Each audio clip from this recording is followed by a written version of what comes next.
بسم اللہ الرحمن الرحیم۔ آج ہم بات کریں گے عدت کے بارے میں کہ عدت کس کو کہتے ہیں۔ اگر کسی عورت کا شوہر اس کو طلاق دے دے تو وہ کتنی عدت گزارے گی اور کیسے گزارے گی،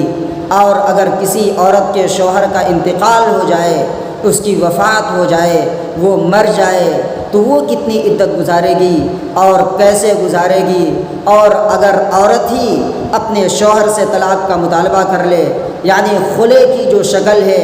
اس کا وہ مطالبہ کر لے تو وہ عدت کیسے گزارے گی۔ آج ہم انہی تینوں چیزوں پر بات کریں گے۔ سب سے پہلے یہ بات سمجھ لینی چاہیے کہ عدت کہتے کس کو ہیں۔ عدت کہتے ہیں نکاح ختم ہو جانے کے بعد دوسرے آدمی سے نکاح کرنا منع ہے، جب تک کہ شریعت نے جو ٹائم، جو پیریڈ، جو مدت مقرر کی ہے اس مدت تک کا انتظار نہ کر لیا جائے، اس کو عدت کہتے ہیں۔ یعنی شریعت کے بتائے ہوئے کچھ دنوں یا کچھ مہینوں کا انتظار کرنا، اس پیریڈ میں کسی دوسرے سے نکاح نہ کرنا، اس کو عدت کہتے ہیں۔ عدت دو طرح کی ہوتی ہیں، ایک طلاق کی عدت، دوسرے وفات کی عدت۔ سب سے پہلے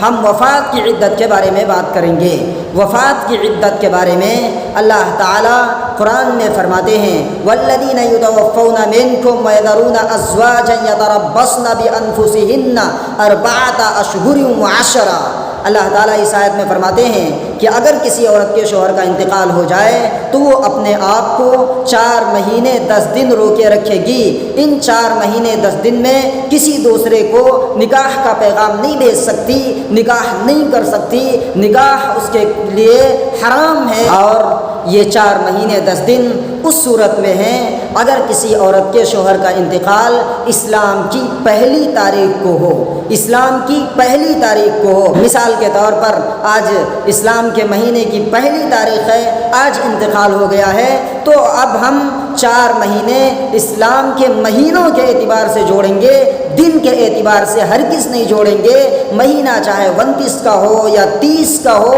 مہینوں کے اعتبار سے جوڑیں گے اور پھر پلس مزید 10 دن آگے اور بڑھا لیں گے۔ اس طریقے سے 4 مہینے 10 دن ہو جائے گی۔ لیکن اگر کسی عورت کے شوہر کا انتقال اسلام کی پہلی تاریخ کو نہ ہو بلکہ دیگر تاریخ میں ہو، چاہے 10 کو ہو، 15 کو ہو، 2 کو ہو، 3 کو ہو، 20 کو ہو، کسی بھی تاریخ میں ہو لیکن پہلی تاریخ میں نہ ہو تو پھر مہینوں کا حساب نہیں لگائیں گے بلکہ دنوں کا حساب لگائیں گے اور 130 دن کے اعتبار سے حساب لگا کر عدت کو پوری کریں گے۔ 130 دن عدت گزار کر کے عورت فارغ ہو جائے گی، آزاد ہو جائے گی، پھر وہ کسی دوسرے سے نکاح کر سکتی ہے، پیغام بھیج سکتی ہے، اور اس سے پہلے کسی کو وہ نکاح کا پیغام نہیں بھیج سکتی، کسی سے نکاح نہیں کر سکتی۔ یہ وفات کی عدت ہے۔ اور عدت کے بارے میں یہ خیال رہے کہ بناؤ سگار کرنا منع ہے، سر میں تیل لگانا بغیر عذر کے منع ہے۔ اگر سر میں درد وغیرہ ہو رہی ہو تو بات الگ ہے، یا کہیں کوئی تکلیف ہو تو بات الگ ہے۔ بناؤ سگار کرنا، مہندی لگانا، نئے کپڑے پہننا، جوڑے وغیرہ باندھنا، کنگن اور چوڑیاں وغیرہ پہننا، اور اسی طریقے سے جو زینت کے اسباب ہوتے ہیں اور زینت کی جو چیزیں ہوتی وہ سب اس کے لیے جائز نہیں ہے، کیونکہ عدت کا مطلب یہ ہے کہ سوگ منانا، اور جو محرم رشتہ دار ہیں ان سے تو ملاقات ہو سکتی، لیکن جو نامحرم ہے ان سے کسی بھی صورت میں ملاقات کرنا حرام ہے۔ جیسے کہ وفات سے پہلے جائز نہیں تھا اور اس سے نہیں مل سکتی تھی، اسی طریقے سے عدت میں بھی وہ ملاقات نامحرم اشخاص سے، نامحرم افراد سے نہیں کر سکتی۔ دیور ہے وہ بھی نامحرم میں آتا ہے، اور اسی طریقے سے جو دیگر رشتہ دار ہیں ہم جانتے ہیں کہ محرم کون ہے، نامحرم کون ہے، خاص خیال رکھنا چاہیے۔ اور عدت شوہر کے گھر پر گزارنا چاہیے، اپنے مائکے میں نہیں۔ بغیر عذر کے عورتیں اپنے مائکے میں چلی جاتی ہیں اور عدت گزارتی، شوہر کے گھر پر گزارنا لازمی ہے۔ اگر کرایہ دار ہے، شوہر کرائے سے رہ رہا تھا، وہ کرایہ نہیں ادا کر سکتا، یا گھر گرنے والا ہے، یا پھر دیگر بڑا عذر ہے، شدید عذر ہے، تو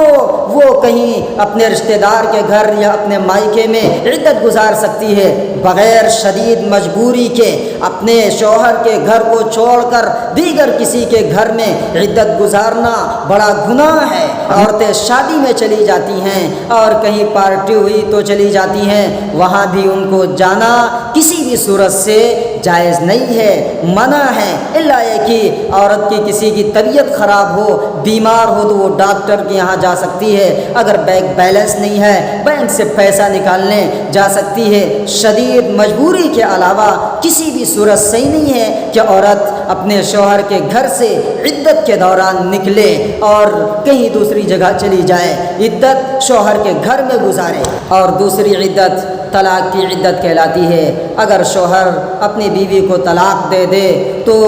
اس کے لیے کتنا وقت گزارنا پڑے گا، کتنا انتظار کرنا پڑے گا، کتنا سوگ منانا پڑے گا۔ طلاق کے بارے میں سب سے پہلے یہ چیز سمجھ لینی چاہیے، اللہ کے رسول صلی اللہ علیہ وسلم فرماتے ہیں ابغض الحلال عند اللہ الطلاق، کہ حلال چیزوں میں اللہ تعالیٰ کو سب سے زیادہ ناپسندیدہ اور سب سے زیادہ کراہت والی چیز وہ طلاق ہے۔ طلاق بات بات پر نہیں دی جاتی، طلاق سے خاندان تباہ ہو جاتے ہیں، طلاق سے رشتہ داریاں تباہ ہو جاتی، طلاق سے اولاد تباہ ہو جاتی ہے اور وہ تربیت نہیں مل پاتی جو ماں باپ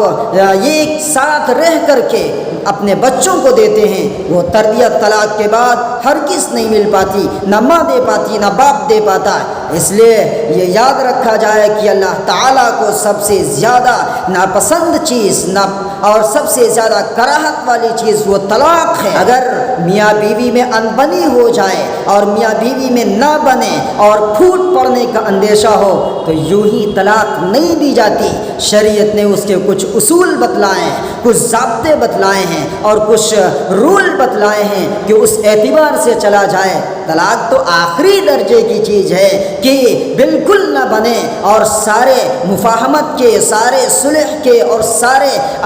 میل جول کے راستے بالکل ختم ہو جائیں اور کوئی راستہ نہ بن پائے، اس صورت میں طلاق ہے۔ قرآن میں اللہ تعالیٰ نے اس کے کچھ اصول بتلائے ہیں۔ سب سے پہلا اصول یہ بتلایا، اگر بیوی نافرمان ہے، ضدی ہے، ہر دھرم ہے اور شوہر کی بات نہیں مانتی، بات بات پر لڑائی جھگڑا کرتی ہے، ہر وقت انبنی کی سی صورت بنی رہتی ہے، تو فرمایا کہ سب سے پہلے بیوی کو نصیحت کی جائے، بیوی کو سمجھایا جائے، ہو سکتا ہے وہ باز آ جائے، سمجھانے ہی سے وہ بات مان جائے۔ اگر تب بھی بات نہ مانے تو دوسرا اصول قرآن نے بتلایا کہ بستر کو الگ کر دیا جائے، میاں الگ سوئیں، بیوی الگ سوئے، اور ہو سکتا ہے کہ وہ اس سے نصیحت کچھ پکڑے اور اپنی غلطی پر نادم ہو جائے، شرمندہ ہو جائے اور پشیمان ہو جائے، افسوس کرے تو اپنی غلطیوں سے وہ توبہ کر لے اور گھر جو ٹوٹ رہا ہے وہ ٹوٹنے سے بچ جائے۔ اگر تب بھی وہ نہ مانے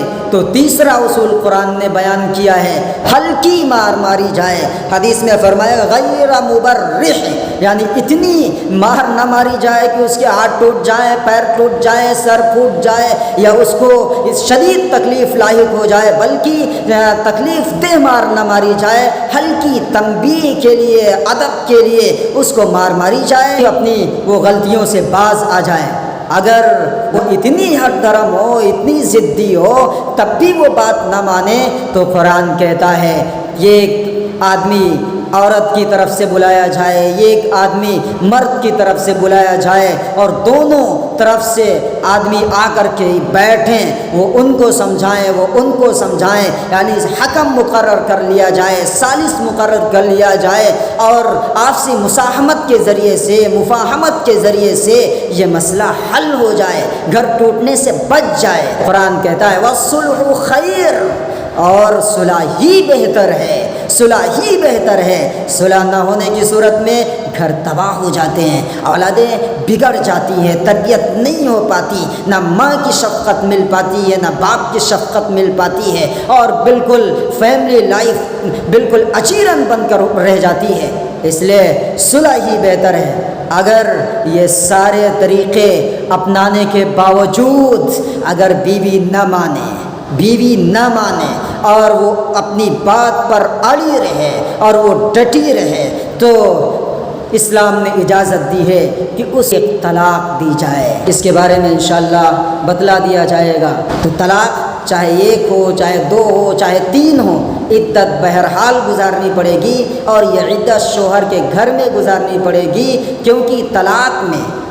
میں شوہر کی ذمہ داری ہے کہ بیوی کا نان و نفقہ برداشت کرے، بیوی کا خرچ برداشت کرے، بچوں کا خرچ برداشت کرے، کیونکہ بچوں کو پرورش کرنا، بچوں کو پالنا 7 سال تک ماں کی ذمہ داری ہے۔ تو جب تک بچے ماں کے پاس رہیں گے یا ماں کی پرورش میں رہیں گے، شوہر کی ذمہ داری ہے کہ بچوں کا بھی وہ خرچہ اٹھائے، اور ماں کا بھی جب تک کہ وہ عدت میں ہے تب تک کا خرچہ اٹھائے، یہ شوہر کے لیے ذمہ داری ہے۔ طلاق کے بعد عدت میں ایک طرح سے عورت شوہر کے نگاہی میں رہتی ہے، اسی لیے وہ شوہر کے گھر میں عدت گزارتی ہے، فوراً وہ آزاد نہیں ہوتی۔ جب طلاق ہو جاتی ہے، جب عدت وہ گزار لیتی ہے، پوری کر لیتی ہے، تب وہ پورے طور پر آزاد ہوتی ہے، تب وہ جس سے چاہے منگنی کر سکتی ہے، نکاح کر سکتی ہے۔ عدت کے دوران کسی بھی صورت سے کسی سے نہ منگنی کر سکتی ہے، نہ نکاح کر سکتی ہے، اور عدت کے اندر اس کو خیال رکھنا پڑے گا کہ زینت نہ ہونے پائے، نہ بے ضرورت سر میں تیل لگائے، نہ سرما لگائے، نہ مہندی لگائے، نہ نئے زیادہ لق اور دق کے کپڑے پہنے، اور نہ اسی طریقے سے آنا گون خوب رکھے گھر کے اندر کہ جو جی چاہ رہا ہے وہ آ رہا ہے، چاہے وہ محرم ہے یا نہ محرم ہے، اس کا خیال رکھے۔ عدت کا مطلب سوگ ہوتا ہے، اپنے گھر کے کسی کنارے وہ سوگ منائے، بے ضرورت گھر کے باہر نہ نکلے، اگر بہت ضرورت ہے، شدید ضرورت ہے، اس صورت میں وہ نکل سکتی ہے۔ اور تیسری عدت خلا کی عدت کہلاتی ہے، جو بیوی کے مطالبے پر شوہر بیوی کو طلاق دیتا ہے اور پھر دونوں میں جدائیگی ہو جاتی ہے، تو بیوی عدت گزارے گی، اس کی عدت بھی وہی ہے جو طلاق کی عدت ہے، یعنی 3 حیض وہ عدت شوہر ہی کے گھر پر وہ گزارے گی، شوہر ہی کے گھر پر گزارے گی۔ خلا کا مطلب یہ ہے اگر شوہر ضدی ہے، ہٹ دھرم ہے، شرابی ہے، کبابی ہے، ہر وقت بیوی کو مارتا رہتا ہے، ستاتا رہتا ہے، پریشان کرتا رہتا ہے، ہر وقت اس کے پیچھے پڑا رہتا ہے، تو جس طریقے سے اسلام نے مرد کو حق دیا ہے کہ اگر بیوی شریر ہے، ضدی ہے، ہٹ دھرم ہے، نافرمان ہے، بدچلن ہے، آوارہ ہے، تو اس کو وہ طلاق دے دے، اسی طریقے سے اللہ نے عورت کو بھی حق دیا ہے، اگر مرد بدچلن ہے، آوارہ ہے، بدمزاج ہے، پھوڑ ہے، ہر وقت عورت کو ستاتا اور پریشان کرتا رہتا ہے، تو عورت کو حق دیا ہے کہ شوہر سے وہ مطالبہ کرے جدائیگی کا۔ اگر شوہر یہی کہے کہ ہماری مہر ہی واپس کر دو، تو اگر بیوی مہر ہی شوہر کو واپس کر دیتی ہے، طلاق دے دے گا، دونوں میں جدائیگی ہو جائے گی، تب بھی عورت کو 3 حیض عدت گزارنی پڑیں گی۔ جس عورت کو طلاق ہو گئی ہو، جیسے وہ عدت گزارے گی، ویسے ہی یہ عورت جس نے خلا لیا ہے اپنے شوہر سے، وہ عدت گزارتی ہے، ویسے وہ بھی گزارے گی۔ اگر کوئی عورت عدت نہیں کرتی ہے اور اپنے دنیوی مشاغل میں پھنسی رہتی ہے، تو اس کے لیے توبہ اور استغفار لازم ہے، اس پر ضروری ہے کہ اللہ سے توبہ کرے، استغفار کرے، کیونکہ اللہ تعالیٰ کے صریح حکم کو اس نے چھوڑا ہے، اللہ تعالیٰ کے بتائی ہوئی چیز سے اس نے منہ موڑا ہے۔ اس کے لیے اللہ تعالیٰ سے توبہ کرے، اللہ تعالیٰ سے استغفار کرے، اللہ تعالیٰ سے روئے اور اس سے معافی مانگے۔ اللہ تعالیٰ غفور الرحیم ہے، وہ معاف کرنے والا ہے، بڑی بڑی خطاؤں کو وہ معاف کر دیتا ہے۔ اس لیے طلاق کوئی اچھی چیز نہیں ہے، اس سے گھر تباہ ہو جاتے ہیں، خاندان تباہ ہو جاتے ہیں، رشتہ داریاں تباہ ہو جاتی ہیں۔ بیوی کو بھی چاہیے اور شوہر کو بھی چاہیے کہ آپس میں مل جل کر رہیں، اور شوہر پر ڈبل ذمہ داری عائد ہوتی ہے کہ بیوی کا خیال رکھیں۔ پیارے نبی صلی اللہ علیہ وسلم نے فرمایا، تم میں بہتر وہ شخص ہے جو اپنے گھر والوں کے لیے بہتر ہے، اور میں اپنے گھر والوں کے لیے بہتر ہوں۔ اور دوسری حدیث میں پیارے نبی صلی اللہ علیہ وسلم نے فرمایا کہ بیوی کو ڈرانے والا کمینہ شخص ہے جو ہر وقت بیوی کو ڈراتا رہتا ہے۔ اور حدیث میں پیارے نبی صلی اللہ علیہ وسلم نے فرمایا، وَاسْتَوْصُوا بِالنِّسَاءِ خَيْرًا، عورتوں کے ساتھ بھلائی کرو، عورتوں کے ساتھ خیر خواہی کا معاملہ کرو۔